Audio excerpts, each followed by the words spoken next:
now we're going to look at how we make our beads. I'm going to turn my paper over. That was from last time. And you're going to get just some leftover clay today, which means you need to be careful to get all of the air bubbles out of this clay. I'll start with my 2 chunks for my cylinder pieces, and then of course we'll need 2 actual round beads, a little bit more on the cylinders. Now this is going to have air galore in this because we've been messing with it already. So what you have to do is mini wedge it, which means you have to keep pinching it and pushing it down to kind of get all of the air that's trapped in there out, is what we want to do, right? Oh, you hear that? It even made a little popping noise. So we want to do it as much as possible, or you can squeeze it really tight in your hands, but we don't want it to get too elongated because we want to keep it a cylinder shape. So when you finish, you shouldn't have too many cracks or air bubbles. It'll look a little bit like this, okay? We're going to tap each end to flatten them out, and then we're going to roll it because these are cylinders that we're making, okay? And we want it about the thickness of a quarter. That's going to be fun. You're going to have to kind of eyeball it. And notice I keep tapping it this direction to get the flat ends. That's how I'm getting those flattened out. And then gently, I'm not pushing very hard on this part because I'm trying to get it symmetrical and even, equal all the way around. Like that. Okay. Then the next part is, since this is going to be a bead and we don't want it to explode, straight down into that puppy, we're going to stick a pencil, and it's on here because it's going to smush your clay a little bit. It wants to move the clay, and then as I poke it through, I am turning that pencil, and I'm going to pull it out the other side the same way. I'm going to keep turning it and pulling it, which gives us a nice hole, but of course we have to smooth that out. We don't want it all rough and gross on the end. We are beautiful artists in here that want to keep our artwork beautiful to hang in the hallway. And so now I have 1 cylinder. Let's watch that again. So I have to smush my clay up.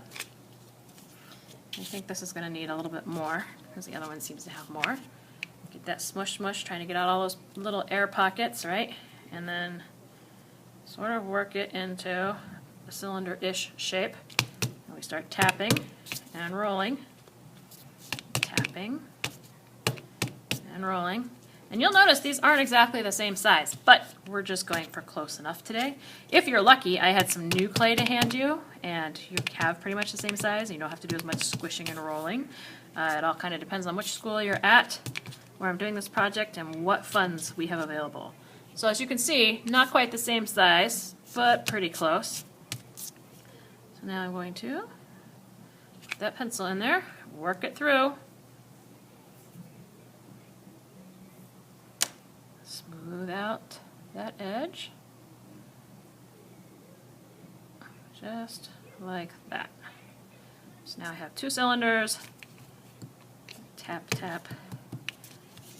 This one's significantly taller, so I think I'm going to trim it off. The easiest way to trim it off, I'm going to put it next to this one, and then just kind of like bread, saw through one side, turn it, push through the other side, there we go. I got to make sure that hole stays. That hole back through. Now, they may not be the same diameter, which is across, they're pretty close, but at least they're the same height. So when people see them hanging, they'll look pretty good. You want to find your smoothest edge that doesn't have any nicks to be working on. And then on these we had, I believe it was our birth date and how old we were with our numbers. So you're going to carve those in with one of your handy dandy tools.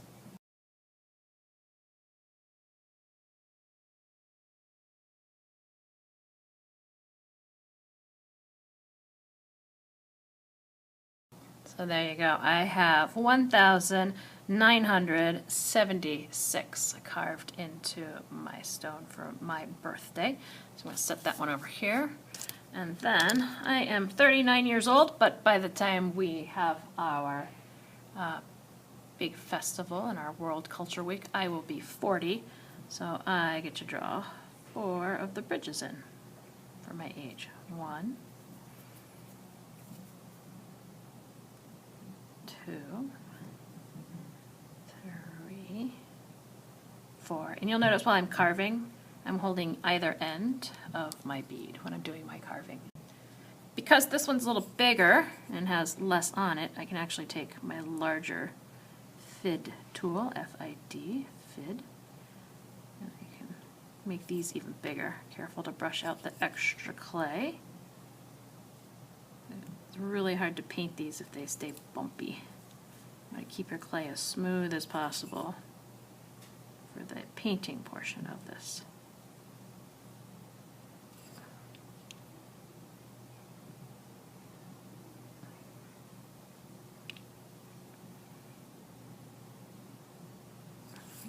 So I have my age and my birthday beads. I'll set those off to the side. And then I'm going to squish my other two. Remember, we have our round beads that are also on there that you came up with designs and patterns for. And I roll them out so they're pretty round, not that hard. Pinch, pinch, try and get all that air out of it. And start rolling. You'll know if the clay is too old because you'll get a lot of cracks in your clay. You won't be able to smooth it out into a nice ball. So if you start seeing that, raise your hand and let me know that's going on so we can fix that. And these, you want to go, again, straight through the center, squishy, squishy, wiggle, wiggle. We're going to hang these as well. Smooth out that end hole so that you have a nice smooth bead to work with when you start your design patterns. Some of you may find as you start trying to transfer your pattern onto your bead, it's not as easy a pattern as you thought, so you might have to alter those patterns a little bit for your bead. This one, same way, twisting, turning, smoothing out the end. Let's push that one a little in too much. I have to reform that. There we go. And then I even sort of push them down a little bit so they're kind of an olivey type button bead. So again, similar in size, not exactly perfect. Maybe I'll counterbalance and do the bigger bead with the smaller cylinder and the smaller bead with bigger cylinder when I hang it so that it kind of balances it out a little bit more. And then of course I'm just going to carve my patterns into these.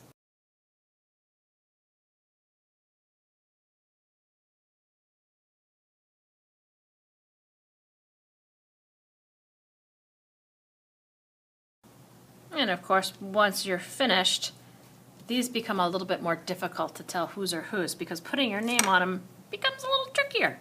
On these ones, you can hide your initials on the back. And just do your first name, middle name, last name, and then your class code. So you would do either Z or H off to the side so I know which class you belong in.